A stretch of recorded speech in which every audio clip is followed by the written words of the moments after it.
Hello friends! Welcome to a new happy learning video. Today we're going to learn about the Roman Empire. Legend has it that Rome was founded by Romulus and Remus, two brothers who had been raised by a wolf. But that's just a legend. Rome was founded almost 2,800 years ago with the union of several villages in Italy. At first, it was a monarchy. Those who commanded were the kings, but later it became a republic. Do you know what that is? A republic is a form of government where there are no kings, but politicians make the decisions they think are convenient.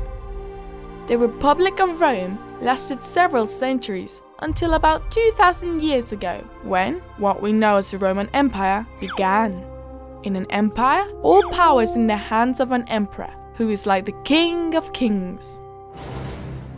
The Romans conquered all the nations of the Mediterranean: Greece, Egypt, Syria, France, Germany, and also the Iberian and Celtic people of Hispania.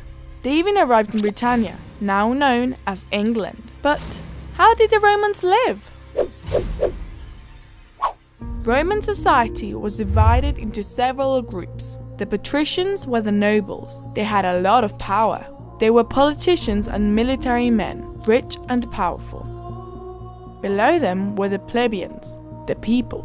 They were farmers, artisans, and workers in general. And finally, in the lowest part were the slaves, who used to be the prisoners of war. War was a very important activity for the Romans.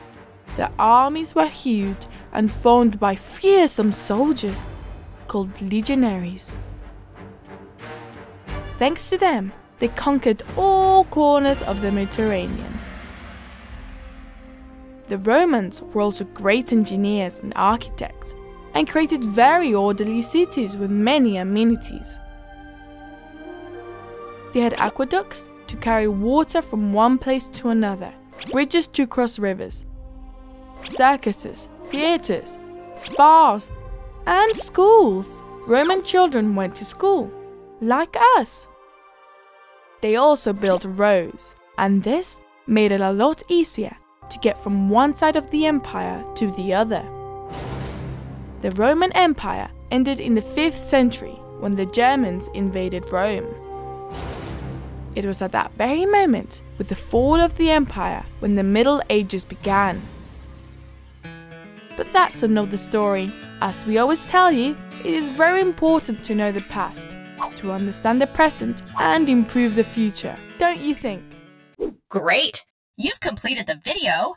Now continue the route with the reading card, the video game, and the activity. The Ancient Age begins in 400 before Christ, when writing was created, and ends with the fall of the Western Roman Empire in 476 after Christ. During this period, the first civilizations emerged and developed. Mesopotamia being the first city-state, Egypt with its pharaohs and pyramids, Greece with its wise philosophers and the Olympics, and Rome with its strong gladiators and great empire. The main characteristics of the Ancient Age are the following. In ancient ages, urban life began to develop, causing cities to grow, and the number of inhabitants they had increased. In these cities, political power was in the hands of kings, emperors, and pharaohs. These positions were those with the highest authority. The population was divided into free men and slaves. The free men enjoyed many rights and owned the land and also the slaves.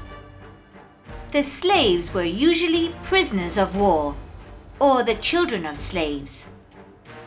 They had no rights and always were made to do the hardest tasks. During the ancient age, wars were continuous, so the military were drilled on values, routine, and discipline, as well as perfecting their physical strength and aim. Trade between cities became more and more important and allowed for a great culture exchange between them. This was also when the first architectural wonders, such as the Egyptian pyramids, the theaters, and the Colosseums in Rome, where the fearsome gladiators fought, and the Greek religious and cultural centers, the Acropolis, and the Parthenon were built. The truth is that it is impressive to see what the men in the ancient ages have accomplished. At Happy Learning, we believe it is very important to know the past, to understand the present, and to improve the future. Above all, it is very important to know the mistakes of the past and learn from them so as not to make them again. Search us and subscribe to Happy Learning's YouTube channel. To understand the importance of Roman numerals, we'd have to take a trip to the past. Over 2,000 years ago, the Roman Empire conquered many European countries. And these countries adopted their language, Latin, and also their numbers. Although over time, these numbers stopped being used. And the majority of countries started using Arabic numerals, which are what we use at present. Despite this, Roman numerals continue to be very important. For example, they are still used to tell the time on some clocks. To distinguish between kings, like the current King of Spain, Philip VI, with his ancestor, Philip V, or to number the centuries. You'll have seen more than once that the 20th century is represented like this, or the 21st century like this. Well, now it's time to really learn the Roman numerals. Roman numerals are represented through 7 capital letters that we have to learn. The I represents number 1, the V number 5, the X is 10, the L 50, the C 100, the D 500, and the M represents the number 1000. Now let's repeat. The I 1, V 5, X 10, L 50, C 100, D 500, and M 1000. It's easy, right? Also, Roman numerals are really fun because to write them, we have to think about and understand some interesting rules. But we will learn about this in another video. Bye, friends! Great! You've completed the video. Now continue the route with the reading card, the video game, and the activity.